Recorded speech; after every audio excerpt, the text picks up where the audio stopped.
Hello everyone, I welcome you all to Sarkari and I hope that you all must be doing great. So let's start with today's analysis, which is going to be for 20th of February 2023. So we'll be talking about Teja chilli, which is there from the Telangana state. Apart from that, IT raids and the poor conviction rate. So let's start.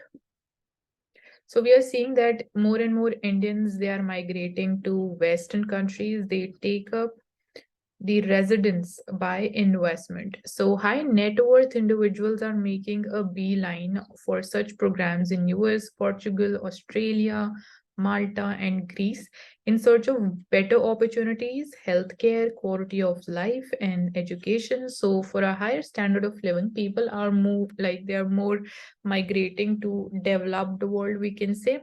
And as many as 2.25 lakh Indians, they renounced the Indian citizenship in 2022, and this is the highest in the past decade. And here you can also have a look at the trend, how it has been going. So in 2022, it was one of the highest, and like it has increased sharply. So here what becomes important for us is that Article 5 to 11 in the Indian Constitution, they are regarding the citizenship. So you need to go through them and find out how firstly we can like get Indian citizenship as per the Constitution, and like what are the provisions regarding the renouncement of a citizenship and what are different ways regarding that.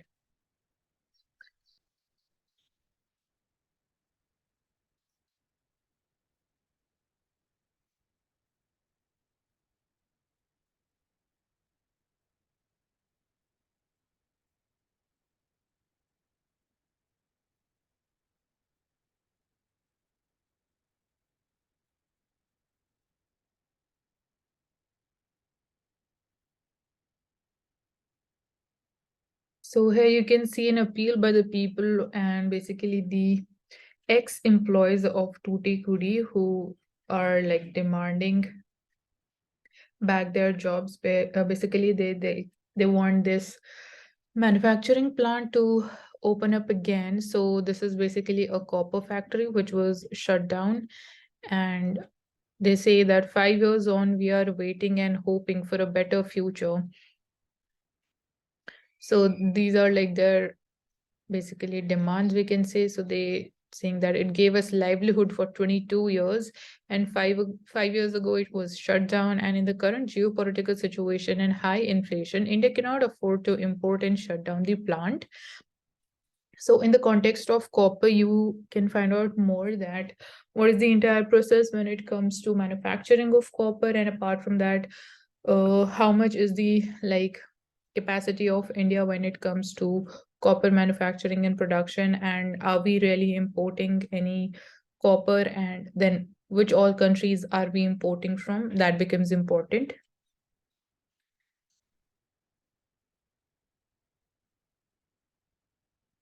And during COVID-19 also, this plant was reopened to produce oxygen, saving thousands of lives. So it is there in Tamil Nadu, and people are again appealing that it should be reopened.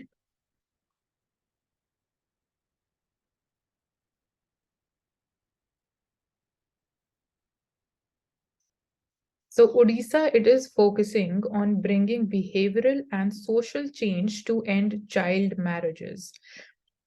So what is their approach? Like earlier we've been talking about, and we've been seeing that Assam state is like kind of aggressively cracking down on incidences of child marriages and booking people under the POXO Act. Here we have again one of the case studies from the state of Odisha. So they are focusing more upon bringing the behavioral and the social change.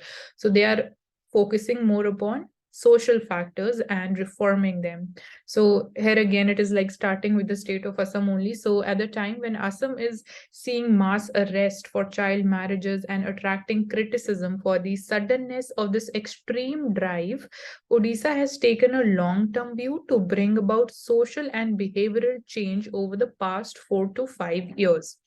So you can see how these two approaches are drastically different to each other, and the emphasis has been multi-pronged. So all the districts track the absence of the girls in the schools in the villages, then reporting these numbers to the district administration, and who then send the representatives for counseling. So Advika, that is Every Girl is Unique, is a platform linking all the schemes targeting girls from 10 to 19 years. So they have a kind of like guidelines also to declare villages child marriage free. So talking about overall decline, so Odisha recorded an overall decline in the prevalence of child marriage from 21% as per the figures of the National Family Health Survey 4 to 20.5% for the 2019-20 period, which is we are seeing figures in the National Family Health Survey 5. However, the southern Odisha districts of Nabarangpur and an urgent challenge, that is, data indicated that Nabarangpur had 39.4% girls married under the age of 18 years in comparison to the state average of 20.5%. So in southern Odisha, this problem is like much more severe. So we also have UNICEF and Action Aid Association India, which is a non-profit working with women and children, supported the district administrations to engage with them.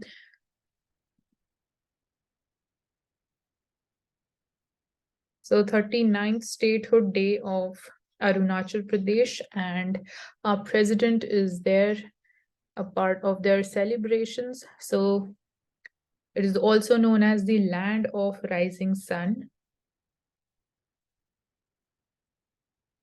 And this is there under the Vasudev Kutumbakam. This is obviously India's approach and one of the major principles that we practice, that for us the entire world is one family. There's one earth, one family, and we have one future. Talking about Teja chili, which is coming from the state of Telangana. So it is hot property in many nations, and there's huge demand for it, is mainly driving the export of the Teja variety of red chili from Khammam. So the burgeoning demand for the popular Teja variety of red chili, famous for its culinary, medicinal, and other wide-ranging uses in the export market, is proving to be a boon for the Khammam agriculture market and housing Telangana's second largest chili market yard. So this Khammam district in Telangana is the largest producer of the Teja variety of red chili, and it is one of the leading exporters of the pungent produce, which is known not only for its culinary purposes to spice up the various delicacies, but also as a main ingredient in making pepper spray also. And so that is there. This is the only important thing for us. So fighting the seismic threats in Kashmir, the Mughal style. So basically the seismic threats basically in the context of earthquake. So what was the Mughal approach to fight such seismic threats? Let's have a look at that. So here in this picture, you are seeing a 5-story house with extensive use of woodwork and the wooden partition walls in Srinagar's Safa Kadal area.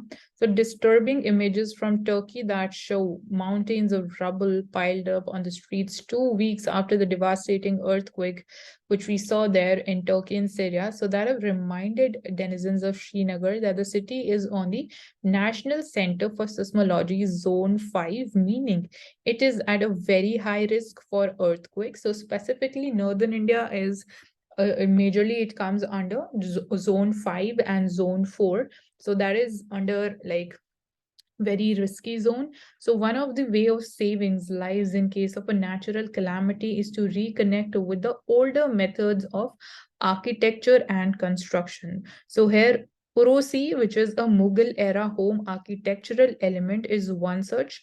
We can say Methods of construction. So urosis, it is a wooden shutters. These are wooden shutters used as partition walls within homes instead of the concrete walls. So,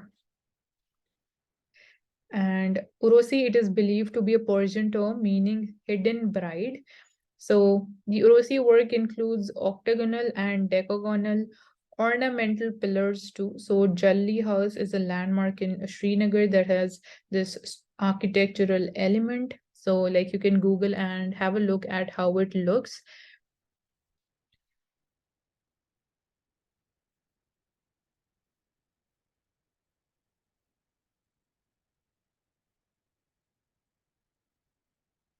So Chandrayaan 3 lander successfully completes its key test. So this is going to be India's third moon mission and it is slated to be launched later this year from Sriharikota. And apart from that,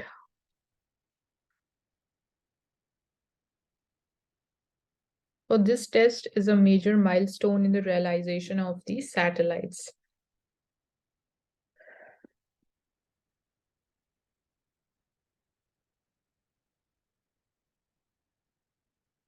So we are seeing two senior women bureaucrats. They lock horns in Bengaluru, so causing a flutter in the state bureaucracy in Karnataka. Two senior women bureaucrats indulged in a public quarrel on social media. So two women IPS officers, they took to social media to accuse a woman IS officer of several wrongdoings.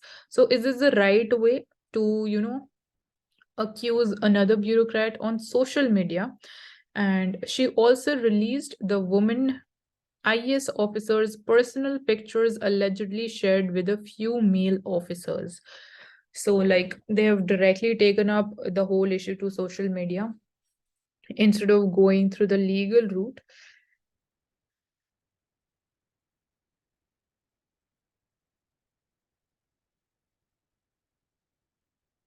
So, Selfie with Daughter is going to focus on sex workers in G20 countries. So, several pressing issues of the sex workers remain unaddressed, says the Sarpanch of Haryana's Bibipur. So, Selfie with Daughter is a kind of a social media campaign and it has sex workers as its theme for the current year to put the spotlight on issues of this community among the participating countries of the G20 summit, which is scheduled to be held in India this year. So the campaign was launched by Haryana's Bibipur village Sarpanch Sunil Jaglan in 2015.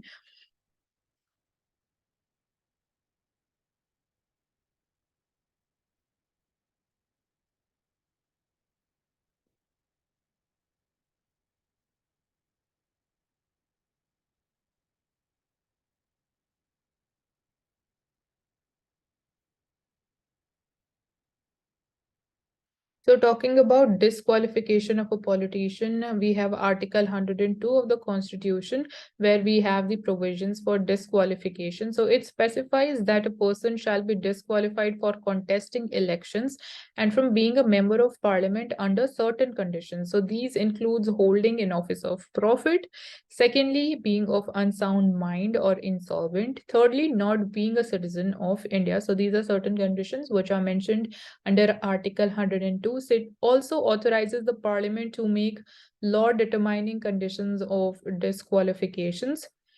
And there are analogous provisions for members of state legislatures also. So then we have the Representation of Peoples Act 1951, which provides that a person will be disqualified if convicted and sentenced to imprisonment for 2 years or more. So this is another way through which an MP can be disqualified. And the person is disqualified for the period of imprisonment and then further 6 years. So there is an exception for sitting members. They have been provided a period of 3 months from the date of conviction to appeal, and the disqualification will not be applicable until the appeal is decided.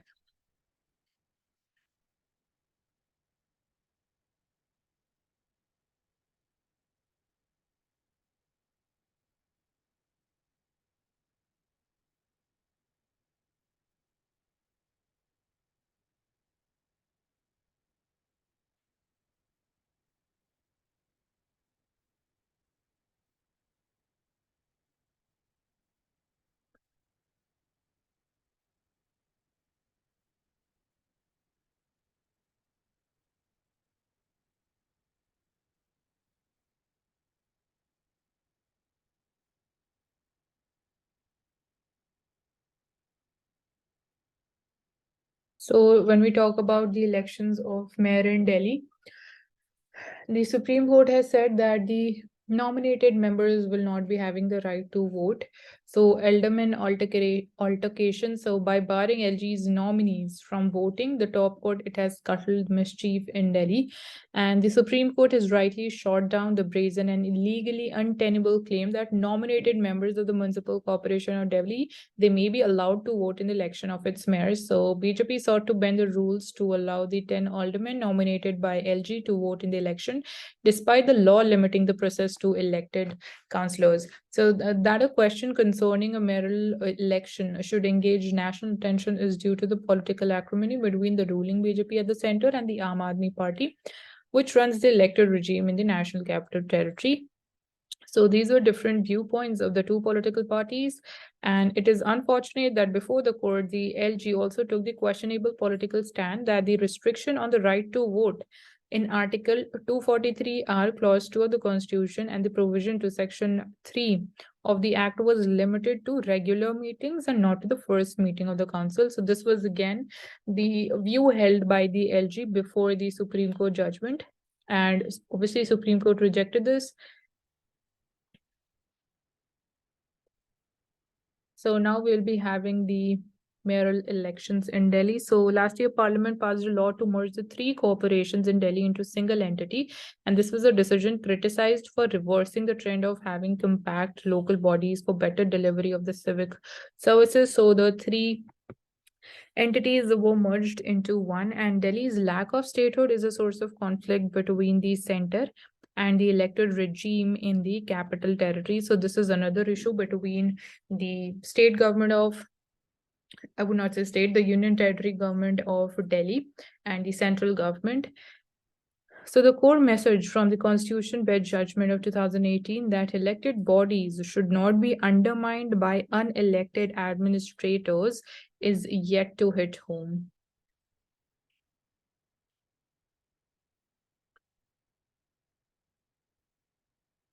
So talking about green efforts and specifically the initiatives being taken by the state government of Telangana, let's have a look how basically they are trying to create more awareness about the environment by taking certain green initiatives. So can urban growth and expansion of the green cover take place at the same time or not? And can new roads be laid in old neighborhoods without uprooting the avenue trees and the roadside gardens or not?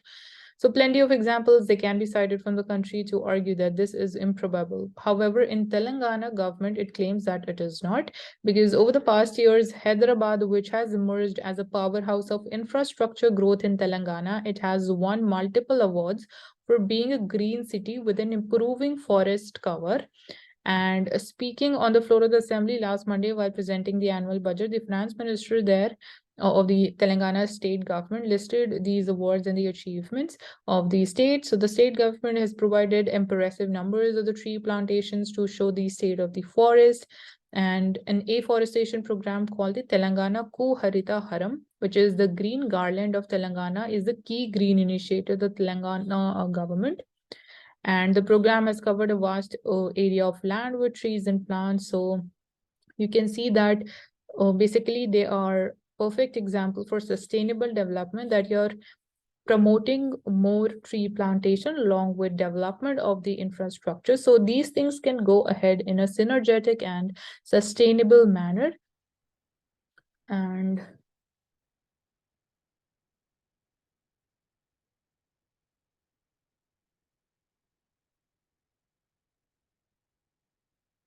And talking about the challenge, so the state, it faces the challenge of encroachment into the forest lands by the indigenous people. The right for the permanent settlement in areas that were once considered forest has been a divisive issue, and it could impact the voting patterns also. So that is one of the issues. So with this dual approach of protecting the forest and doing plantation drives pays dividends or not. So it is too early to say that, but it is clear that Telangana government with its initiative has its eyes set on becoming a green state. So this kind of a way we can say it becomes a model for other states to learn from and devise their own approach, taking into considerations the state of environment and the challenges every state has. So we are seeing that income tax rates, they are rising amid poor conviction rates. So the number of search and the seizure operations as well as the survey actions by the income tax department has swelled in recent years. So we have been like talking about a recent survey which was conducted at BBC offices. So we talked about what is the difference between a survey and a raid. And here we are looking that the number or the frequency of such raids have increased over the past few years, but there has been a poor conviction rate. So this kind of a way points towards whether such raids are motivated because of political interests or not. And talking about the data that is being given here, so the number of surveys conducted by the IT department across years, you can see how they have increased sharply, specifically after 2014-15 to be precise. And so here you can have a look at the conviction rate. So blue graph is for the cases that were initiated, and we can say only half of them have been compounded. And the number of cases filed under the Prevention of Money Laundering Act. So you can see how the cases have increased sharply after 2017-18. It is like zoomed very fast. And so this is one data, you can have one view regarding all this.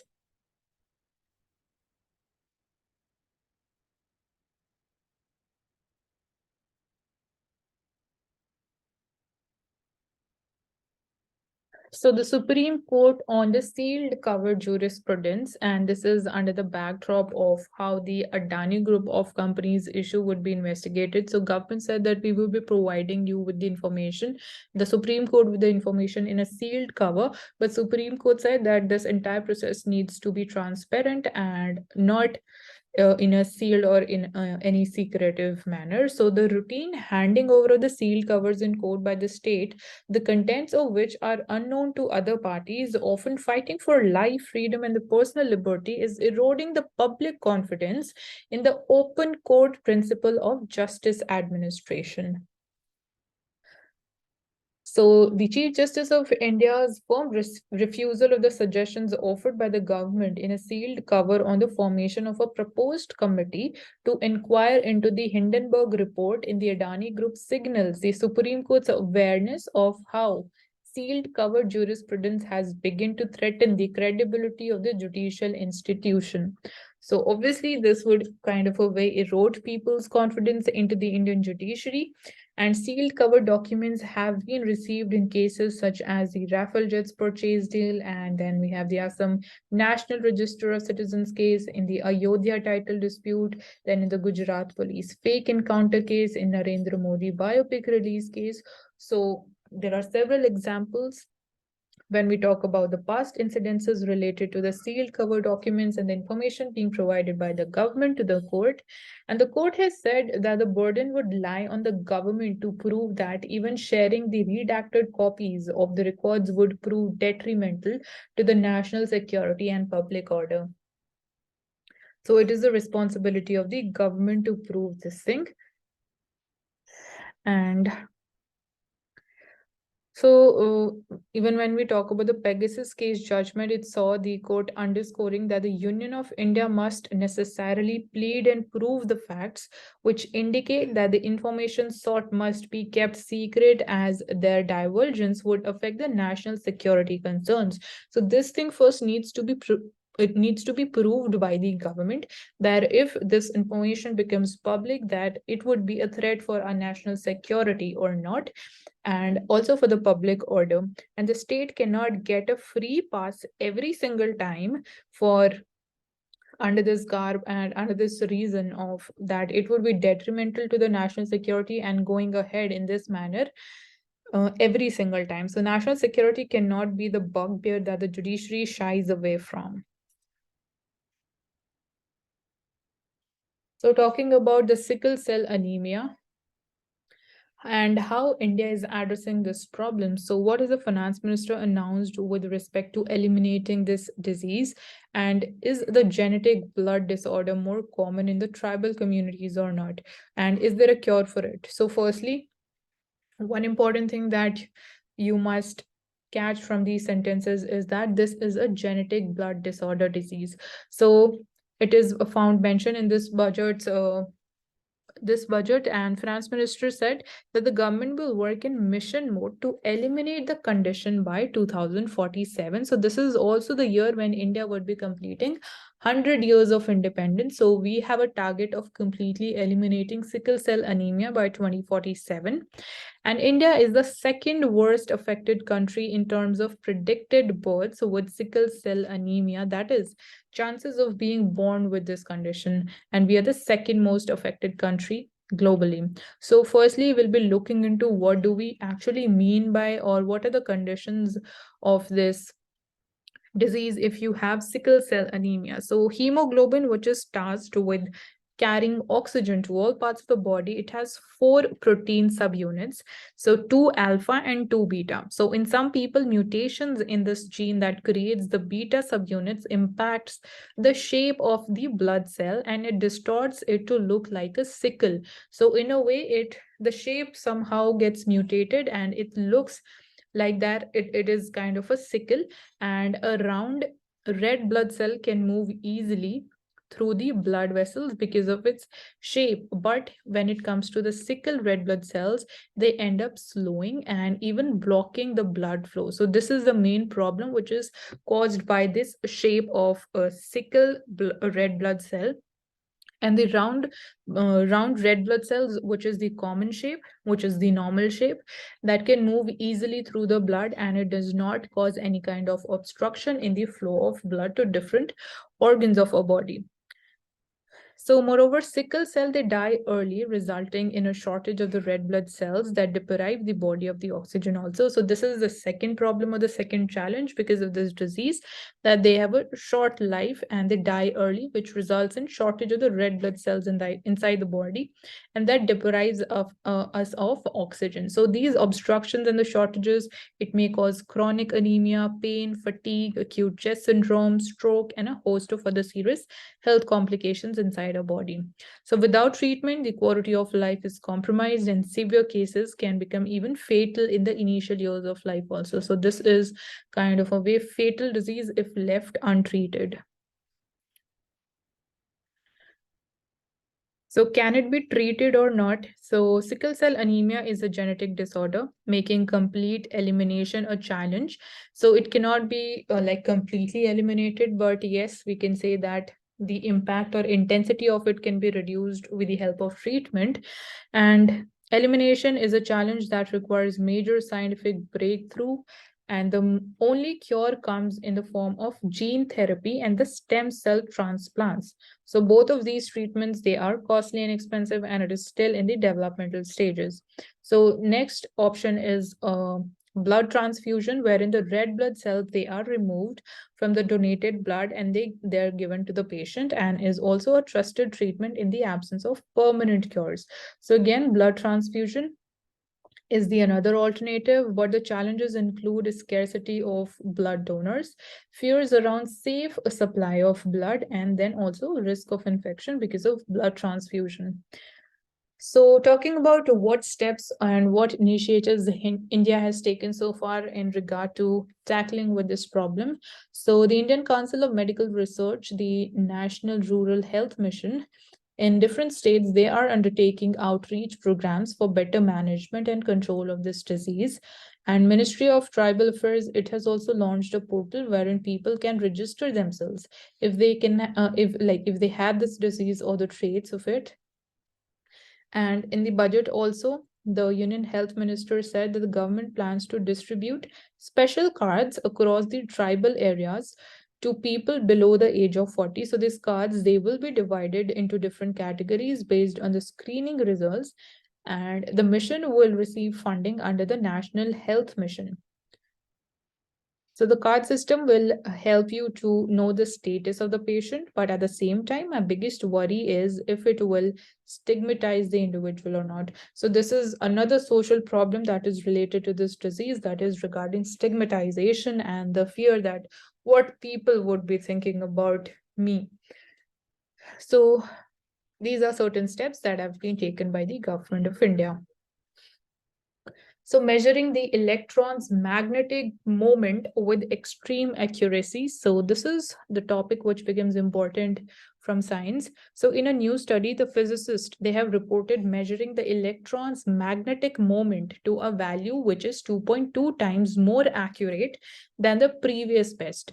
And this, however, it has raised some questions about one of the physics' most successful theories, that is the standard model of particle physics. So when we talk about the standard model, it is the theory that describes the properties of all subatomic particles. It classifies them into different groups and determines how they're affected by three of the four fundamental forces of nature, that is the strong nuclear force, weak nuclear force, and electromagnetic force, and it can't explain gravity. So this is the popular model, and in 1960s, physicists used this standard model to predict the existence of a particle which was called the Higgs boson, and which was finally discovered in 2012. And similarly, this theory have also helped different physicists to successfully predict the existence and the properties of dozens of particles, and is considered to be one of the most successful theories in the history of physics. But at the same time, it cannot explain that why the universe has more matter than antimatter. So you need to find out what is the difference between a matter and antimatter. And again, what is a dark matter then? And what is dark energy? What are the difference between all four of these things? And in one strategy to crack these still open questions, physicists, they have tested different standard models, predictions to higher and higher limits. So far, they've all agreed to whatever predictions and results that we have got. So how does the electron's magnetic moment matters? So the standard model's most precise prediction is of the electron's magnetic moment. And physically, the magnetic moment, it describes how willing an electron is to align itself in the direction of a magnetic field. So this is the meaning of the electron's magnetic moment. And mathematically, you can see it is equal to this, and here it is like this, the kind of u that you're seeing, it is pronounced as mu, and this is the electron's magnetic moment, and it is measured in amperes square meters. And mu b is a physical constant called the Bohr magneton. So this is going too much deep into this, but you need to be at least aware about all these units that we're using to measure the magnetic moment of electron. So together, this whole unit is a dimensionless number.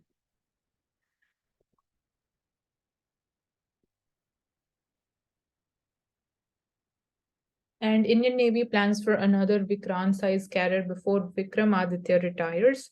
And the Navy will continue to study the need for a larger and more capable carrier after placing a repeat order for the INS Vikrant-sized carrier. So INS Vikrant is India's indigenously developed aircraft carrier. Perfect example for Atmanirbhar Bharat and our domestic capabilities. So regional disparities will increase in the absence of assistance to the poor states. So obviously, whatever regional disparities are right now, they are visible. They are going to increase if we are not providing the adequate support to the poor states. And so when the Niti Aayog talks about special assistance to the poorest states, the command of the Union Finance Minister will certainly increase regional disparities. Basically, like the Bihar, the finance minister, he says that if the poorest states, they're not given special assistance by the center, then the regional disparities, they are bound to increase in the country. So Bihar is also having a demand that Bihar should be declared as a state with special status. So the special status was introduced in 1969 to benefit certain backward states having hilly terrains and strategic international borders, and in economic and the infrastructural backwardness. So because of these challenges, we came up with the special status category for different states, which included Assam, Nagaland, Himachal Pradesh, Manipur, Meghalaya, Sikkim, Tripura, Arunachal Pradesh, Mizoram, Uttarakhand, and Telangana. So they have been accorded this special status tag, and Telangana got the status as it was carved out of Andhra Pradesh.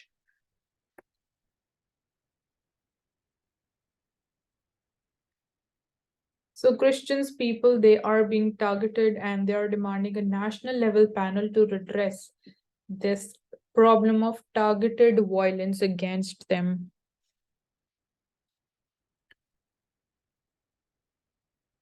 So the members of Christian community, they were protesting at Jantar Mantar to draw the attention of the government, the judiciary, and the civil society to the rising incidence of crime against the community.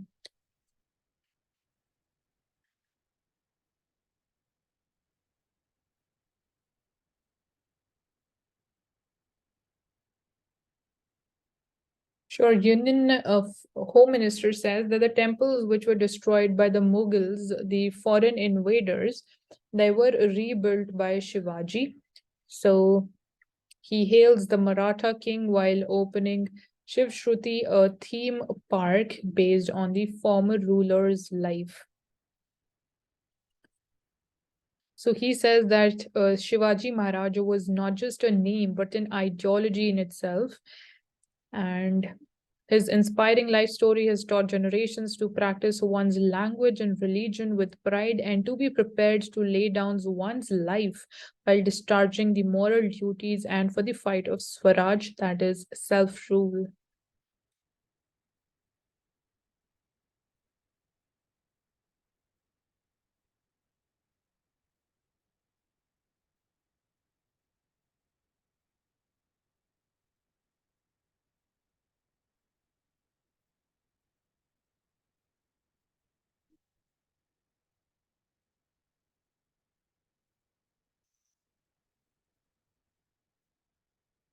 So, as per the officials, India plans to export the solar power, but for that, a lot of things needs to be done in order to achieve, in order to be in such a position that we have so much of surplus solar power that we are able to, export it to other countries. So, here, the country can produce annually solar modules that can generate 100 gigawatts and become a net exporter of the power. And apart from that, high customs duty on the Chinese components, the land acquisition challenges hamper the switch to the non-fossil sources. So these are certain challenges specifically in the context of the solar energy development in the coming times. So one is the high customs duty because we have to import some raw materials, specifically the photovoltaic panels, and then there are problems in the land acquisition which hampers the switch to the non-fossil sources. So by 2026, Indian industry will be able to manufacture every year solar modules that would be generating 100 gigawatts of power, and that would be helping the country to be a net exporter of the solar power. And apart from that, this will significantly aid India's target of installing 500 gigawatts of electricity capacity from the non-fossil sources by 2030. So you need to remember some of these targets. And India was to have installed 175 gigawatts of renewable energy from solar, wind, biomass, and small hydropower sources by December 2022, but we were only able to achieve 122 gigawatts of that. And of this, solar power was to have 100 gigawatts, though only 62 gigawatts has been installed so far. So the cost of the solar modules or the panels that you can also see in this picture is one of the challenges. And we have traditionally relied on the Chinese made components such as the polysilicon wafers necessary to make these modules. And obviously they have higher customs duty on them.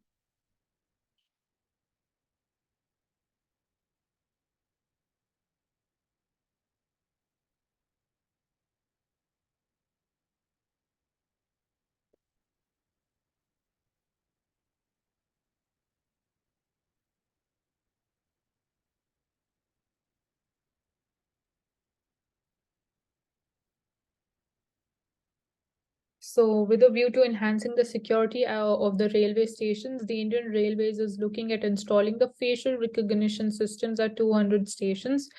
And we can see how technology can be leveraged when it comes to increasing the security of the country. So, I hope all of us remember the Morbi tragedy. And as per the SIT, it says that the corroded wires was among the causes of this morbid tragedy. And it says that nearly half of the wires on the cable and welding of the old suspenders with the new ones were some of the major faults that led to the collapse of the suspension of this bridge in Morbi last year, which basically claimed lives of 135 people. So this was definitely a very huge lapse on the part of the government and the engineers who were involved in all of this.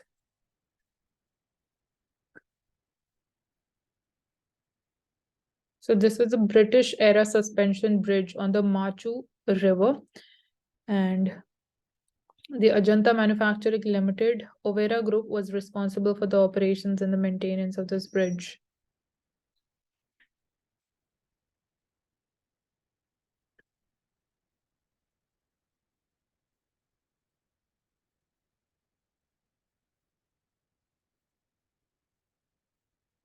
So Israel's airstrike on Syrian capital kills 15 persons, including 2 women. So Israel is like kind of attacking the Syrian territory also, and obviously the habitations of the Palestinian people as well. So the situation in this entire region is like very volatile, and this issue has been like going on since so many years.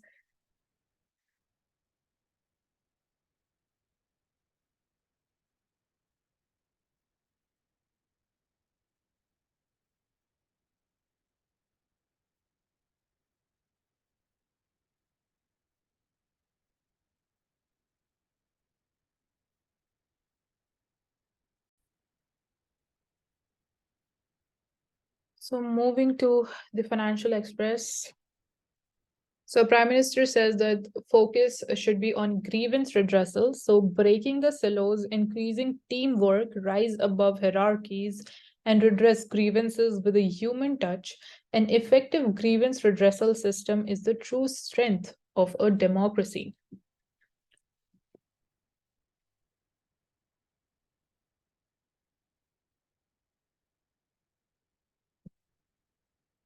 So we are seeing that the state's capital expenditure, they have contracted by 6% despite high revenue growth. And here you can have a look at the finances of different states, so how their capital expenditure has performed. So the dark one is for financial year 2023. This light blue is for financial year 2022. So although it increased in 2022, but you can see it is like declined by by -6%. And talking about the revenue expenditure, so that has been in a positive territory. So again, if capital expenditure is falling and revenue expenditure is increasing, so that is not what we desire for and is not going to be helpful when it comes to the growth of different states and hence of the entire country also. So we are seeing a decline in the total expenditure. So it has declined from around 17.6% to 11.4%. Tax revenues has increased, but despite that, we are seeing capital expenditure has not increased and borrowings have declined. We are seeing that. So that is, we can say, one of the positive things. But again, the main concern is decline of the capital expenditure despite an increase in the revenues of the states.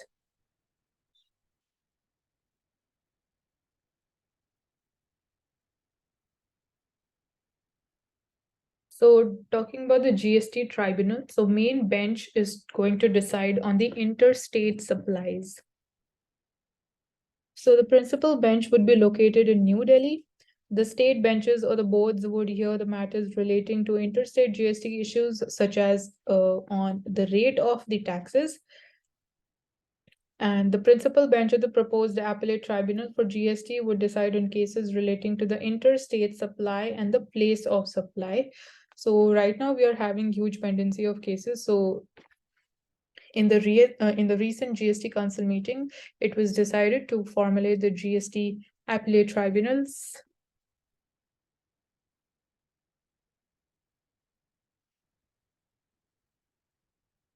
So reforms in the multilateral banks is on the G20 agenda. So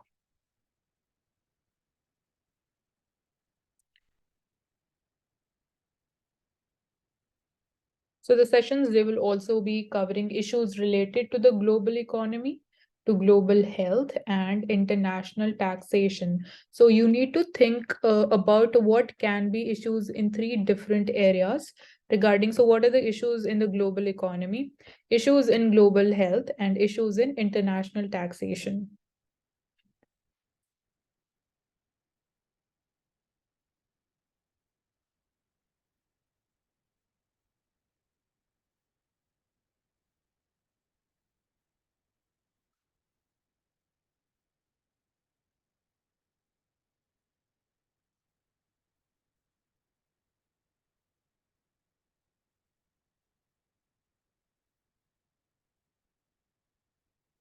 So, coming from Bill Gates, he says that the world is facing multiple crises around energy, food, and health.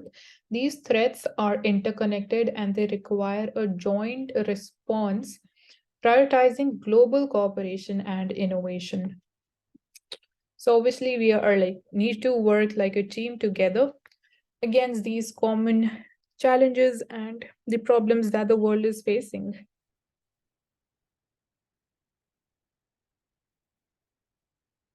So, Madhya Pradesh agricultural lessons. So, a well diversified agricultural portfolio, especially that would be including horticulture.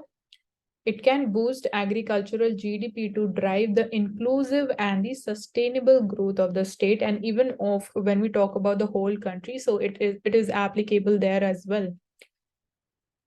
So, when like we are talking about development in the agricultural sector, what all new initiatives must be a part of it? So one has been mentioned over here, that is horticulture.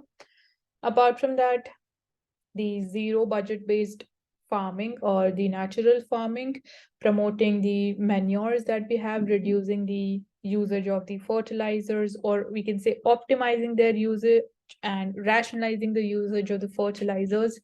Apart from that, how we can use the technology in the agriculture sector. So here we have like the soil testing is important. Then we have the usage of drone technology that would be increasing the efficiency and reducing the cost of cultivation and agriculture.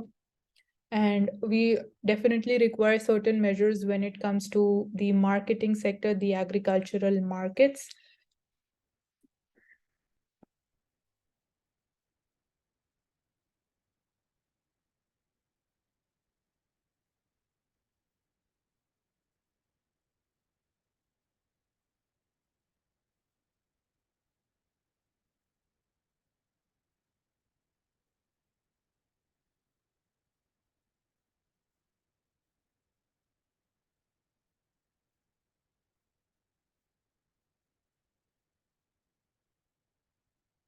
So, understanding the MNC royalties. So, Hindustan Unilever Board's decision to hike the royalty to the parent company, that is Unilever, by 80 basis points over a 3-year period was received negatively by the street.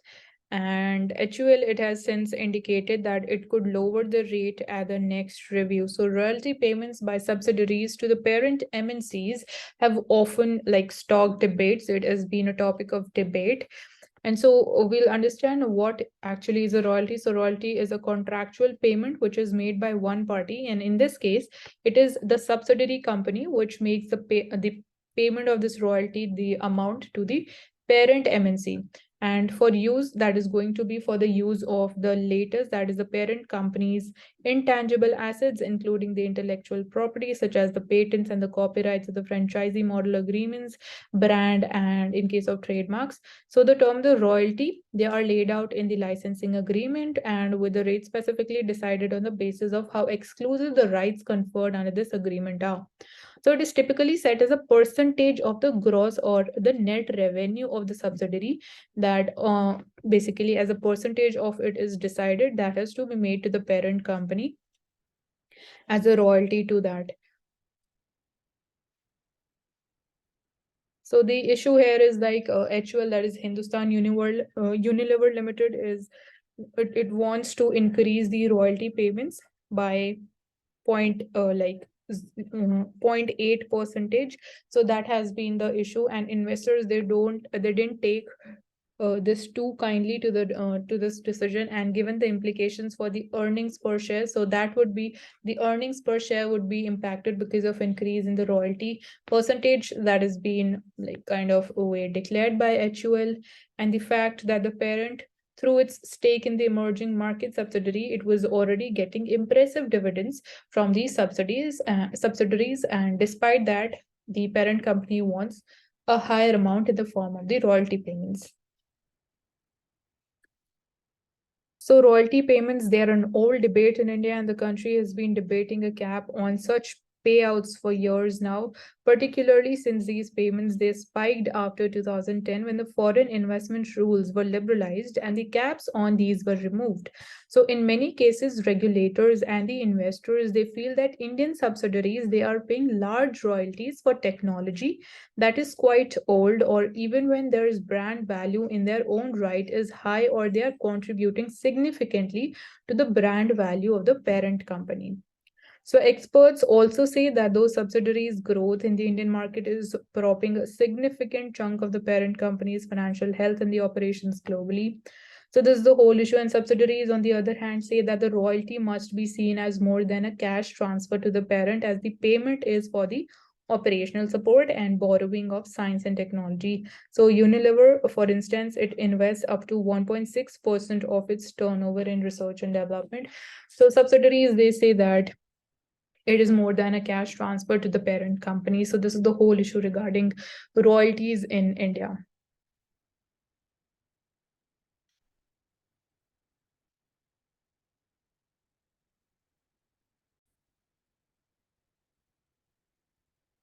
So taking up the Indian Express now.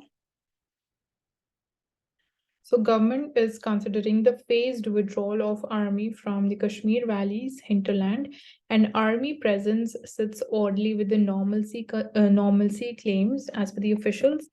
And political parties in Jammu and Kashmir, as well as some wings of the government, they have been pushing for a complete withdrawal of the army. And this has gathered momentum in recent months, with many in the government impressing upon the political leadership that the claims of normalcy may be followed with actions such as phased removal of army from the valley's districts. So, in order to bring more normalcy, that's what political parties believe. And this would be one of the steps in order to bring more normalcy in the Kashmir Valley region.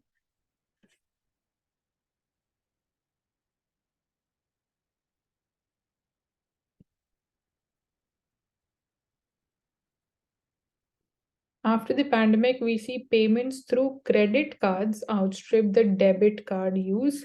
So, in a way, indirectly, we can say people have been relying more upon the loans, because credit card is one such type of that. And consumers now prefer credit cards over debit cards, marking a major shift in the card usage after the pandemic hit the country. So, this is one of the indications that, yes, economically, people have been impacted economically and financially, because obviously their livelihoods were badly impacted because of this COVID-19 pandemic.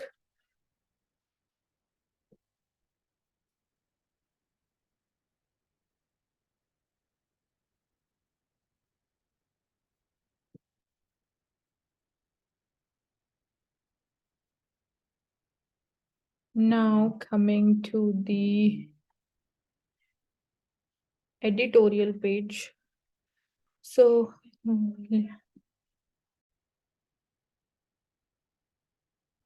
the greatness of a community is most accurately measured by the compassionate actions of its members.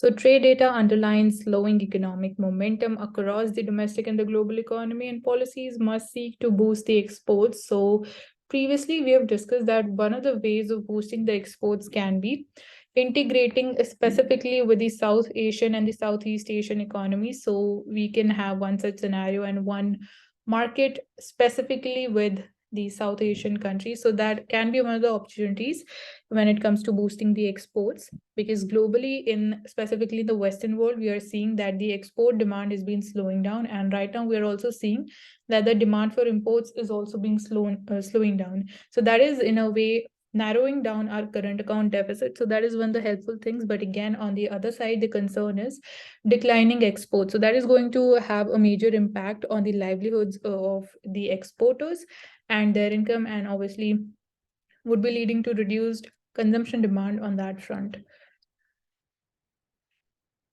And in January, we saw that our Indian exports, they contracted by 6.6%.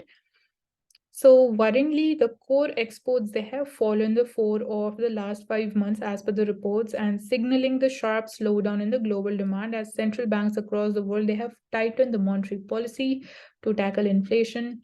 And with core exports, while the exports of the electronic goods, they were healthy in January, but most of the segments, including the labor intensive sectors, such as the textiles, they witnessed a decline. So labor intensive sectors are witnessing a slowdown. So again, would be impacting the livelihood and the consumption demand of the laborers also. So in its latest World Economic Outlook, which is published by the International Monetary Fund, it has pegged global growth to slow down to 2.9% in 2023 from its growth rate of 3.4% in 2022. And the fund has also projected growth in the world trade volumes in goods and services at 2.4%, which is down from 5.4% the year before. So slowing global economy and the world trade suggest that the fall in India's exports can intensify further. So this will imply that the boost from the exports to the broader Indian economy that was observed over the last financial year is unlikely to materialize now. And with the other drivers of the growth constrained in their ability to stimulate the growth at this critical juncture, the policy apparatus, it should be guided by the objective of facilitating the exports and deepening India's trade relations. So here, free trade agreements and the bilateral trade agreements that we are going ahead with several economies like UAE and Australia. So that can also help us in boosting our exports and also strengthening our trade relations, specifically with those economies.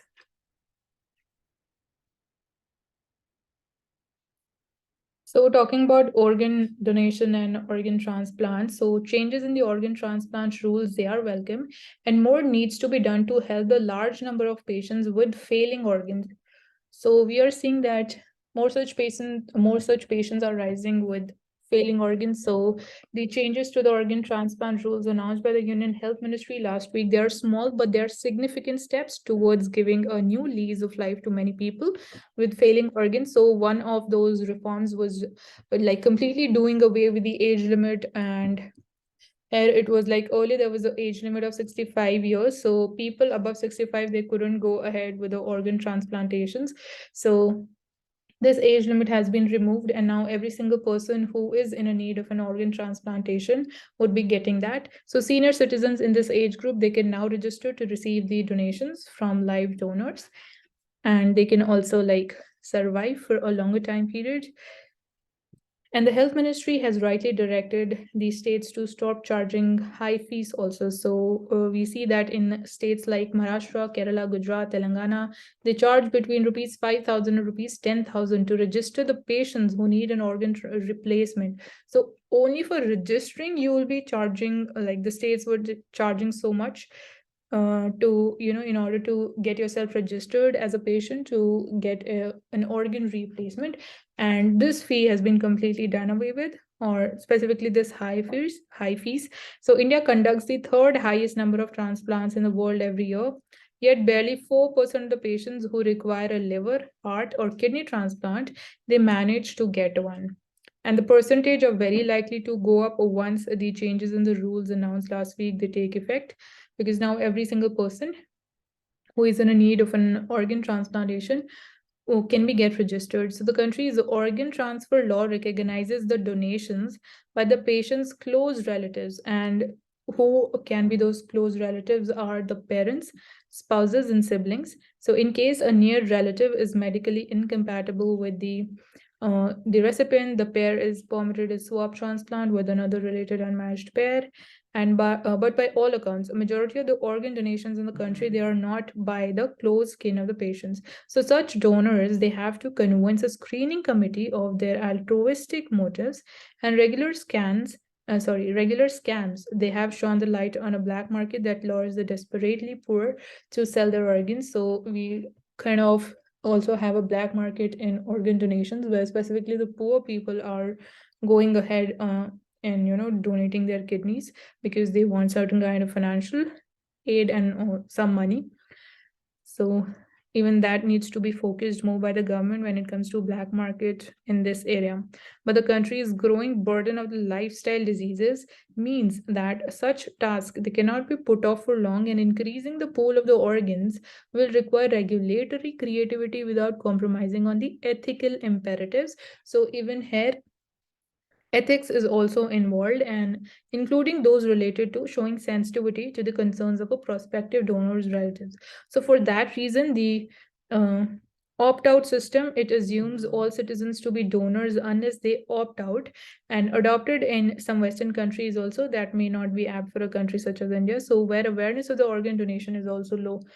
So this thing is also like, when we talk about the awareness of organ donations, like how can you go ahead if you want to donate your organ, is also lacking. And last week's changes in the rules, they show the government's inclination to resolve a difficult predicament, and it needs to be more things needs to be included in this exercise.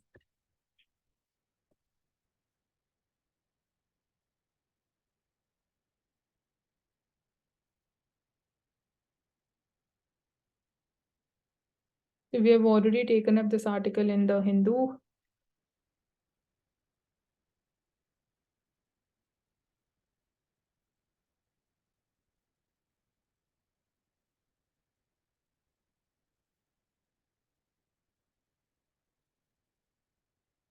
So Blinken meets China's Yi, warns against aiding Russia in Ukraine. So obviously, Russia and China are very close partners. They're working together. So although China has not come out publicly in supporting Russia in this war, but indirectly, or we can say in a hidden manner, it is definitely supporting Russia in this war.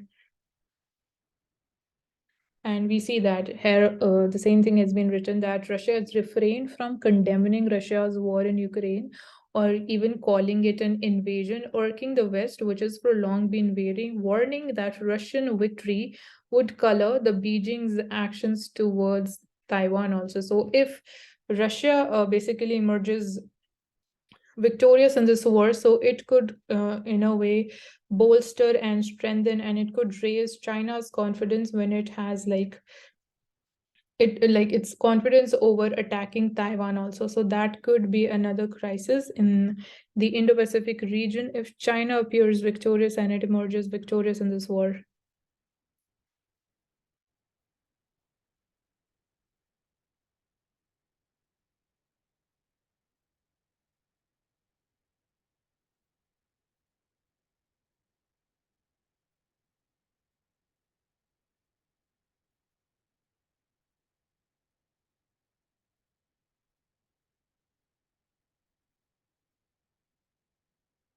So talking about Vande Bharat and manufacturing them in India, so why couldn't we make our own high-speed trains earlier? And as Vande Bharat, it completes 4 years in service. So meet the men who designed this train. So basically saying that Indian trains, they are never white, because in India we have a belief that anything white would look dirty faster. So Manish Pradhan, he jokes and he said, so we decided our train will be all white and it will not look dirty, and look at it now. So Pradhan, he was the engineer in charge of furnishings of the first Vande Bharat trains and a part of the motley group of engineers who designed India's semi-high-speed trains at Chennai's Integral Coach Factory in 2018. And it has been 4 years since the first Vande Bharat was inaugurated by a Prime Minister in 2019. So there are currently 10 such trains now, and 400 more are on the way. So we tried red and black, cream and red before zeroing in on the white and blue color. And he said we painted it like a luxury car and not a train. So it has 6 coatings of paint, and the final one is a transparent coat that wards off dust, and hence they do not look dirty because they are white and blue. So China used to import the trains from all over the world until one day they said, bus ho gaya, and then they started making their own high-speed trains. I thought to myself, why can't we do that? Basically, why can't India do that? And that's how basically he kind of we got the motivation, and we had our first Vande Bharat train.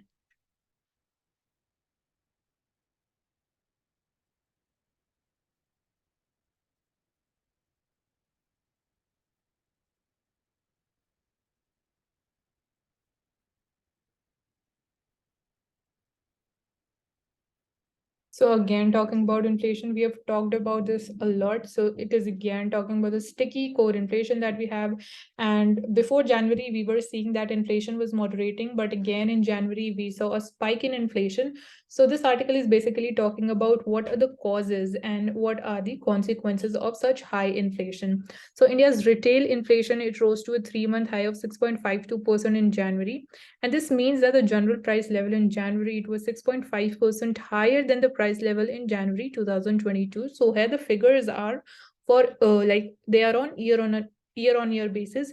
So the prices, the general price level that is increased by 6.5% in January 2023 compared to the levels in January 2022. So what is the significance of the inflation spike in January? So the increase in January, it was a sharp turnaround from the deacceleration in the inflation that was being witnessed in the recent months, and people had, specifically the economists, they had started claiming that the worst is over and like the war over inflation has been won because inflation has started to moderate. But again, the figures of January are kind of concern for us. So like RBI has been like it has adopted the tight monetary policy when it comes to controlling the inflation. So we have a exact inflation target of 4%. So here this graph is also showing up how the retail inflation has been performing. So India likely to miss the 4% inflation target for the 5 consecutive years.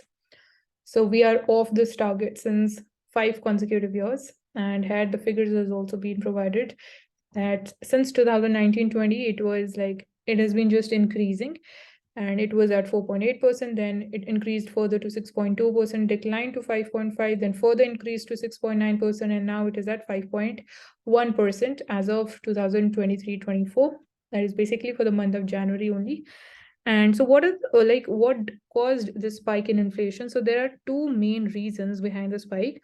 So one is the higher food inflation. We have been talking about the cereal inflation, such as in grains like wheat and maize in particular, so that have shot up. And we have also talked about what the reasons behind the increase in wheat prices. So earlier we were expecting that we are going to have a good harvest of wheat, but ultimately because of like the climate change and the pattern of the monsoon and the rainfall, that has in a way impacted the supply of wheat, and that has led to increase in more of demand over the supply. So that has caused more of inflation of in the wheat prices. And the second reason behind the increase in the wheat prices was the Russia-Ukraine war. So these two countries are the major suppliers of wheat, and because of the war, the supply has been affected globally. So these are two main reasons why we are seeing cereal inflation. So and the second reason is the sticky core inflation that we have. So the core inflation does not takes into account the prices of the food prices and the fuel prices, that is crude oil prices or the diesel and petrol prices into account. However, the core inflation is sticky, so it is not coming down, and we need to look into this, that why it is not coming down and what steps are needed for that. So the super core inflation and even a stricter measure of the core inflation calculated by the Nomura research, it has too gone up in January. So So the super core inflation is calculated by removing the gold and the silver price inflation from the core inflation. So in super core inflation, we do not include the prices of gold and silver prices. So even the super core inflation has been increasing, and we know that core inflation, which is measure of inflation arrived at by removing the prices of food and fuel, that is also inched up. And since the food and the fuel prices, they fluctuate massively, so core inflation often provides a sense of how the broader economy is doing.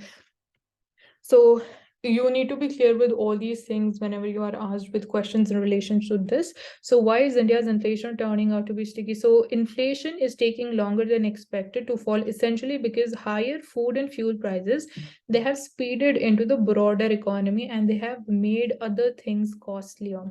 So because we can say the food inflation and the fuel prices, they have seeped into broader economy. They have like impacting us on a major scale, on a diverse scale, on each and every area.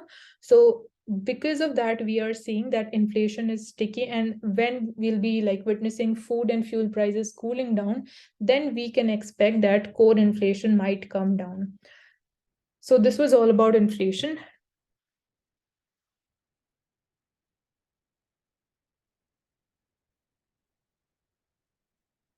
So again, we have talked about this thing also about the name symbol of a political party, and recently this is in the backdrop of Shiv Sena. So the symbol has been awarded to the current party that is like in power in Maharashtra, that is led by Eknath Shinde, who's the current chief minister of Maharashtra also. So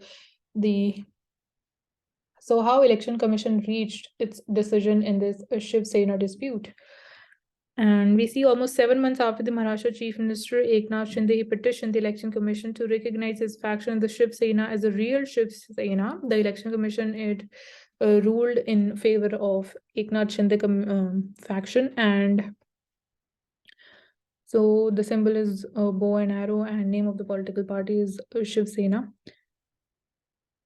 So in the so-called Sadiq Ali case, a dispute that arose between the two factions of Congress, the Election Commission in 1971, it relied on the test of majority to decide which side should get the party's name and symbol. So there's a test which is called the test of majority in order to decide which faction would be getting the name and the symbol of a political party. So it ruled that the faction backed by Indira Gandhi was a real Congress, and its decision was subsequently upheld by the Supreme Court also. So two other criteria, that is a test of party constitution and the test of aims and objects, they were considered and rejected. So if the number of seats secured by a political party or the number of votes cast in favor of the candidates of a political party can be a relevant consideration for the recognition of a political party, one is at a loss to understand as to how the number of seats in the parliament and the state legislatures held by the supporters of a group of the political party can be considered to be irrelevant. So the Supreme Court said this in its order upholding the decision of the Election Commission. So we can consequently discover no error in the approach of Commission in applying the rule of majority and numerical strength for determining as to which of the two groups was the Congress party for the purpose of paragraph 15 in the symbols order, the court said.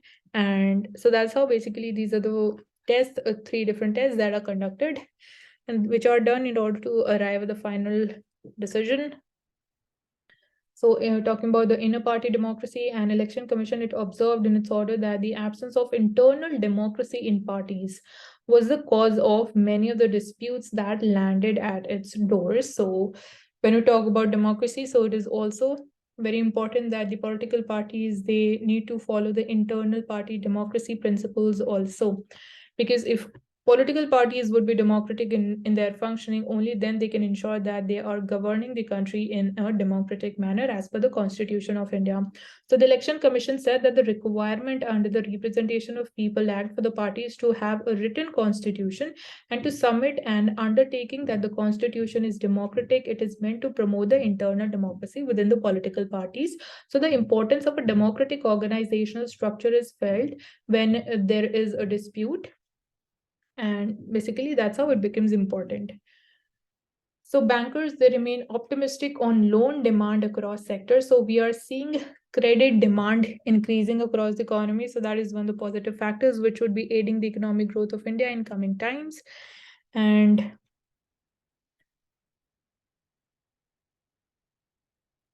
So Adani Ports take or pay contract allegations.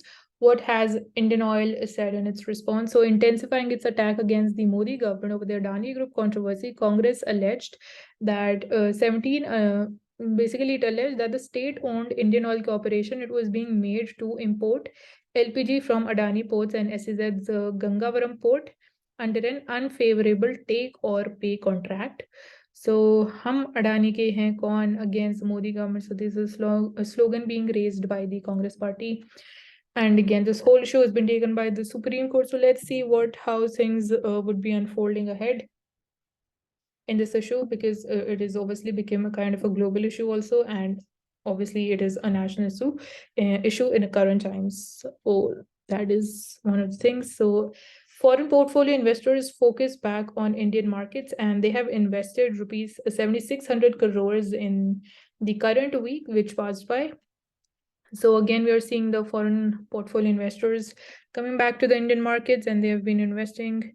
So we saw the foreign capital inflow this time. So that would be basically that aids in releasing of certain kind of pressure on the Indian rupee, and that leads to appreciation of the currency, and which makes our like imports a little cheaper, and again gives us some kind of relief, but at the same time they also makes our exports uncompetitive.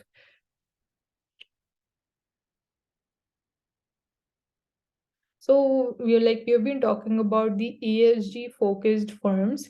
So here it stands for environment, social, and the governance firms. Basically, the firms who are focusing on these three parameters, and the ESG leaders indices, they have outperformed for most of the countries in the sample. And the companies which have disclosed their risk, they are associated with higher stock prices. India ranks ahead of all the countries in the relative returns in the ESG leaders index, but tops the chart in terms of least price volatility during the market upheavals. So India ESG index, it saw the second least volatility, while the Hong Kong had the lowest at 74%. So India saw it at 78%. So India's aviation sector has potential for recurring aircraft orders, and we have been looking at major orders have been placed for aircrafts by different airlines. So that is obviously with they would have taken this decision with proper research and development and analyzing the trends of the growing demand for the civil aviation sector, so that we are expecting it is going to expand in the coming times, and obviously that will be providing much more job opportunities for the people in this who are interested in working in the civil aviation industry. So that's all for today. Thank you for joining in Sarkari. I hope you have understood all the key things that we have discussed today. And apart from that, you'll be getting the PDF link in the description box. So do not forget to have a look at that. And do not forget to subscribe to our channel, hit the like button, and share this video as much as possible. Thank you so much for joining us today.